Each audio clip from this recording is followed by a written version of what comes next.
This podcast is a work of historical interpretation. While we strive for accuracy, some aspects of history are open to interpretation and debate. Thank you for listening. Today's episode is called Operation Plowshare, Blasting Through the Atomic Age. Yay. Why do you say yay like that? It should be yay! I'm happy about the atomic age. In the aftermath of World War II, the world stood at the precipice of a new era, one defined by the immense power of the atom. While nuclear weapons had demonstrated their devastating potential in warfare, a movement emerged to harness this power for peaceful purposes. This vision gave birth to Operation Plowshare, a U.S. program aimed at exploring the use of nuclear explosions for large-scale civil engineering projects. Yay. Nothing to worry about here. Be fine, totally. Yep.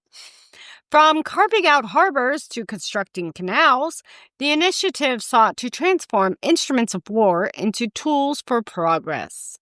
However, as we'll uncover, the path from atomic bombs to peaceful applications was fraught with challenges, controversies, and unintended consequences. Because nothing says safe like nuclear. Yep.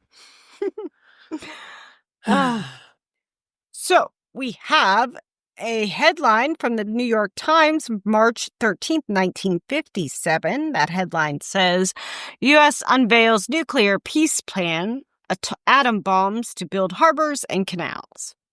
So this was public knowledge. This was not like a secret thing.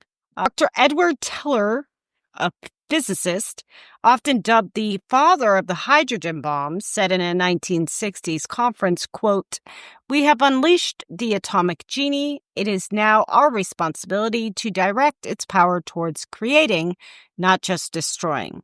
Imagine building a canal across a continent in a week," unquote. We were very invested in canals, apparently, in the 50s and 60s. I thought that was more of like an 1800s thing. Yeah, I mean, it would have been nice if it would have been trains. I even have a declassified memo excerpt, from 1958. Oh, redacted. No, it's yes. been declassified.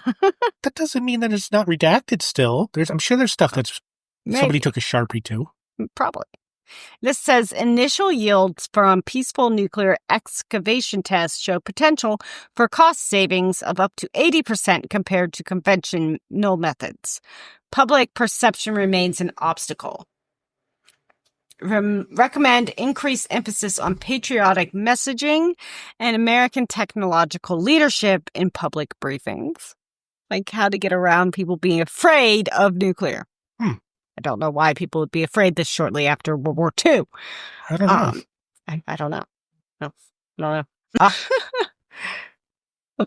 I wrote that twice. That's funny. Oh, boy. Operation Plowshare was launched in 1957 by the U.S. Atomic Energy Commission, inspired by President Dwight D. Eisenhower's broader Atoms for Peace campaign. The name Plowshare itself was drawn from Isaiah 2:4. Quote, "They shall beat their swords in plowshares," unquote. Obviously, that's being a quote from the Bible, because that's where Isaiah is from. This emphasized transformation from destruction to creation. The program aimed to apply nuclear technology in ways that could benefit civilians by building harbors, blasting through mountains for railroads. There you go, railroads. Oh, something useful. Mining minerals, and even stimulating natural gas production. It was a time of profound atomic optimism, and many scientists believed that nuclear power could be repurposed to solve massive engineering challenges. Supporters believed that atomic blast would be cheaper and faster than traditional excavation, which is probably true. It's just safer. Well, Over 20 years, the program would eventually conduct 27 nuclear tests under civilian application protocols, while gaining both praise and mounting criticism. So what was going on around this time? This is post-World War II, the 50s, going on into the 60s. So we're dealing with the Cold War. Yes, that Cold War.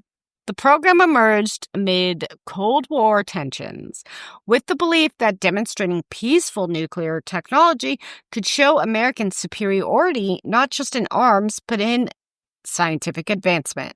Kind of like the space race, scientific advancement. Sure. Early conferences and white papers touted the theoretical success of using nuclear explosions to do the work of thousands of workers and machines in seconds. Proposals ranged from widening the Panama Canal, which was under the U.S. control at the time, to blasting new shipping lanes in icebound Alaska. Initial funding and public promotion gave the appearance of inevitability. Operation Plowshare was going to change the world, but cracks in that vision would soon appear. So, the nuking a harbor in Alaska, which was called Project Chariot. People knew about this. They weren't happy with it. In fact, the Anchorage Daily News had an article in August of 1960, and that stated, "Villagers protest atomic port plan, fear for land and wildlife." And probably themselves. Yeah. Probably more so themselves, since why would they care about the wildlife or the land? Well, a lot of the First Nation people would care. Which is actually, I have a quote from Rachel Craig, and you put elder from Pope Hope, called, quote, "They said it was for progress, but it was our fish, our land, and our children's future they were gambling with. We said no, and we kept saying no until they finally listened," unquote. So the First Nation people were like, no. Yeah. We don't know. In fact, there was even a memo dispersed in 1961 that talks about these Alaskan communities. It says, opposition from Native Alaskan communities has escalated. Field assessments indicate subsistence concerns are valid. Recommend indefinite postponement to avoid escalation of protest or negative media coverage. So they won. They were like, no, we're not doing that. You can't do that. So one of the most controversial early proposals under Operation Plowshare was the Project Chariot, developed in 1958 and centered around the remote Alaskan coast at Cape Thompson. The idea was to detonate 5 thermonuclear bombs along the coastline to create an artificial harbor in one of the most isolated regions of the U.S. proponents' regions. Sorry, that should be a period. The U.S. proponents from the AEC and scientists from Lawrence Livermore Laboratory believed this would demonstrate the practical use of nuclear excavation. However, as I mentioned earlier, the indigenous Inuit community of nearby Point Hope voiced fierce opposition. Their land, used for subsistence hunting and farming, would be contaminated with radiation. Because with nuclear comes radiation. Really? I'm not a scientist, but I know that much. Can you explain how that happens? I'm not a scientist, but I know radiation is bad for the body. Yes, but how and does the land? How does the nuclear explosion cause the radiation? Ask a scientist. I'm asking a teacher. That teaches English and social studies. It doesn't matter. You're still a teacher, so you're supposed to know everything. The harbor itself would likely be unusable due to ice and poor access. This public outcry marked a turning point in the perception of Operation Plowshare. Had they maybe started with something else, it might have gone a little further. Who knows? Scientific assessment from biologists and environmental researchers also raised questions about the feasibility of the plan. A 1962 report detailed the lasting impacts of radioactive fallout and predicted extensive ecological damage. Protests were joined by university scientists, so it wasn't just the First Nation people, public health officials, and even some former supporters of the project. The first coordinated environmental protest in Alaska's history, led in part by Dr. Gordon Haber and activist Charles West, helped solidify the growing environmental movement in the United States, not just Alaska. In 1962, the AEC quietly, don't let them know they've won, shelved the project without detonation, though the land remained contaminated from earlier testing preparation. So they tried and they failed because people, ordinary people, stood up and said, no, not in our backyard. Just saying, the power of people's voices matters. Oh, I thought you were quoting the Night of the Living Dead musical. Never seen it. It had its world premiere in Erie. I don't do zombie stuff. There was a song called Not in My Backyard. Ah, okay. Okay, we are going to talk about the Sudan test next, a crater of controversy.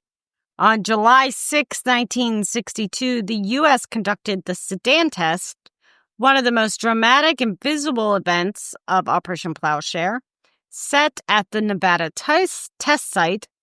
It was an underground detonation of a 104 kiloton nuclear device that was designed to demonstrate how a single explosion could displace massive amounts of earth. So you didn't have to dig it out. You could just blow it up. Yeah? Instead of excavating the normal way. But you still have to drill a big hole. You would think, yeah.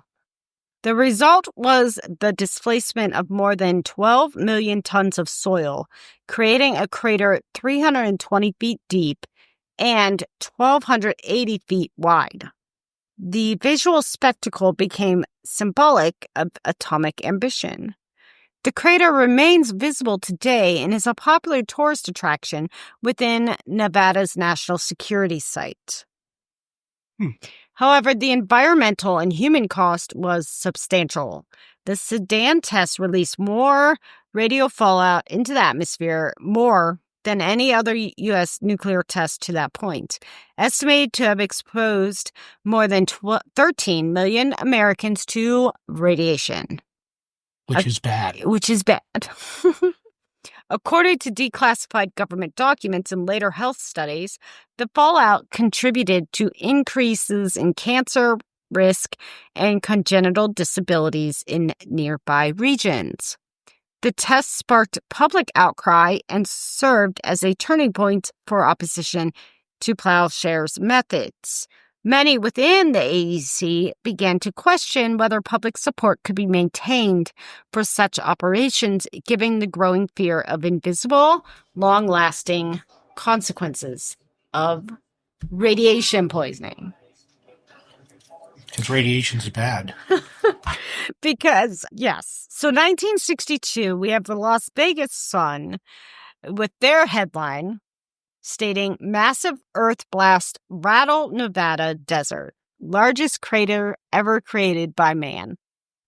Doesn't say anything about nuclear, though, in that, right? Well, this was 1962, so yeah. First-hand account from Alice Davenport, who was a resident of St. George, Utah, recalled in a 1982 interview, quote, "I saw the sky go white, and a few days later, the sheep on our farm started dying. No one warned us. No one said we were in the path of the fallout." Poor sheep. Right? So Sudan fallout cloud was detected across 13 states.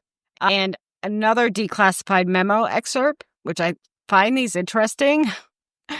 There is an urgent need to reassess public exposure thresholds. Like how much is okay to be exposed to. Like they need to reassess that. That's what that's saying. Recommend internal review of notification because like Alice said, nobody told her or her family that they're in the path of nuclear fallout. And evacuation procedures. This makes it sound like nobody was evacuated from the area. And that was written, it wasn't declassified, but it was written in 1963, so a year later. Like, oops. Yeah. Maybe this isn't a great idea? Well, maybe not. I mean, I like the concept of trying to turn something devastatingly bad into good. I just don't know if it's possible. Anything's possible. In theory. Now we have a whole section on atomic tourism. Las Vegas and the allure of the bomb. I don't really think Las Vegas needs help with tourism, but I could be wrong. At the time. Maybe then, At yeah, the time, this was 1953, so you're right, yeah. Yep, then, yeah, it did. Las Vegas Review-Journal wrote, Vegas goes atomic, tourists line rooftop to see bomb tests. Because you're right. Like, Las Vegas that we know today, that wasn't around in the 50s. Yeah, I know. Like, not like it is now. The Vegas of today wasn't even the Vegas of the 90s. No. Now it's horrible. Las Vegas, situated just over 60 miles from the Nevada test site, became an unlikely epicenter of atomic tourism during the early years of the Cold War. The test attracted thousands of visitors who would schedule their trips around the explosions. So they were obviously advertising when these explosions would happen. Yeah. Hotels offered atomic-themed packages with rooms boasting views of the desert where mushroom clouds would rise. Iconic images of women in swimsuits posing with test site backdrops appeared in promotional materials. Downtown clubs even held Miss Atomic Bomb beauty pageants. However, as more information became available about the risk of radiation, attitudes began to shift. Fallout from above-ground tests reached Las Vegas itself, and concerns grew among residents and scientists about long-term health effects. By the early 1960s, tests were moved underground. And the city began distancing itself from its radioactive legacy. Despite the dangers, some local nostalgically recalled the bomb test as our fireworks. The strange era of mushroom cloud postcards and atomic cocktails speaks volumes about the cultural naivety and optimism of the age. I worked at the Desert Inn. This is a waitress, Layla Montrose, in a 1990 oral history. She was thinking about back to the days. We had bomb-themed drinks, mushroom cloud decor, and girls in glow-in-the-dark bikinis. It sounds crazy now, but back then it was just business. No, it's Fallout New Vegas. Come on. We didn't realize the danger. Yikes. Kind of reminds me of the Radium Girls. Kind of reminds me of a party. Oh, gosh. Dr. Carl Sagan testified before Congress in 1974, and this is what he stated. Quote, the arrogance of thinking we can detonate nuclear weapons and walk away unscathed is not science, it's mythology. Plowshare is a warning, not a model. Unquote. Because people were starting to get nervous. I wonder why. Yes. And even the Washington Post stated in January of 1975, quote, nuclear earth-moving program on brink of shutdown, unquote. That was one of their headlines. Operation Plowshare's decline was gradual but inevitable. Environmental groups, newly empowered by public backlash to events like the Sudan test and Project Chariot, pressured Congress to end the use of nuclear devices for peacetime purposes. The economic cost of testing, cleanup, and the legal challenges were also increasing, while an ever-decreasing number of viable projects passed scientific or public scrutiny. Like, they weren't passing scrutiny. The energy crisis of the 1970s shifted the focus towards more sustainable technologies, and public trust in government-led science declined in the wake of the Vietnam War and, of course, the Watergate scandal. Department of Energy memo from 1976 that states Public confidence in nuclear programs continues to erode. Final cost-benefit analysis does not justify continuation. Recommend formal termination of Plowshare program to redirect resources to less controversial energy research, unquote. And that was 1976. It's a little less than 20 years. Yeah. Oops. And that was almost Operation Paul Bunyan. In 1977, under President Carter, Operation Plowshare was officially terminated. But its legacy remains. Craters like Sudan stand as reminders of human ambition and hubris. The program helped shape early environmental policy, galvanized first generation of nuclear watchdog organizations. Declassified documents and eyewitness testimony continue to provide insight into how close we came to building our infrastructure with weapons of mass destruction. Operation Plowshare remains one of the most audacious and peculiar programs in American scientific history. I had not heard of it until I was trying to find topics to talk about. I mean, this specific operation. Don't you know your nuclear history? Its legacy is complicated, a grand idea born of Cold War optimism, which is kind of an oxymoron. But, sidelined by environmental reckoning and shifting of public values. And that happens so often in our history. Yeah? So often. It serves as a case study in the duality of technological ambition, the line between innovation and irresponsibility. The program's literal and figurative craters continue to spark discussion about the power of science and the importance of public scrutiny. It's kind of like, we can do it, but should we? That's the bottom line. We can do this because we are smart, advanced people, but should we? And I don't mean me, but... Why, you don't have that punch power? No, I do not. Why not? Because I am merely a teacher. As one declassified DOE memo noted, quote, "The atom is a tool like any other, but in whose hands and toward what end remains the enduring question," unquote. So the next time you find yourself standing on the edge of a canyon or watching a construction crew dig a foundation, think of the time America asked, what if we used a nuclear bomb instead? Because apparently we asked that in the 50s and 60s, multiple times, because that makes sense. Yeah. I mean, I guess try it. Did they not know radiation was bad for them? I don't think you can even admit that. You can't even try to pull that line. There were U.S. doctors in Nagasaki and Hiroshima after those bombs. We knew, not to mention the radium girls, but that's a little That was different. also an episode. But yes, it was. Thank you for joining us on this journey through the strange and explosive history of Operation Plowshare. If you enjoyed this episode of Time Tellers, be sure to follow us. Leave us a review. If you're listening on Spotify, you just scroll up and you can type something in, and we'll see it on the episode. Let us know what else you might want to hear about. Yeah, we know what happens when I come up with ideas. Which are good too. You're not supposed to lie to our listeners. I'm not lying. I'm not lying. Yes, you are. Until then, remember, sometimes the most powerful stories are buried just beneath the surface. Thank you. Bye.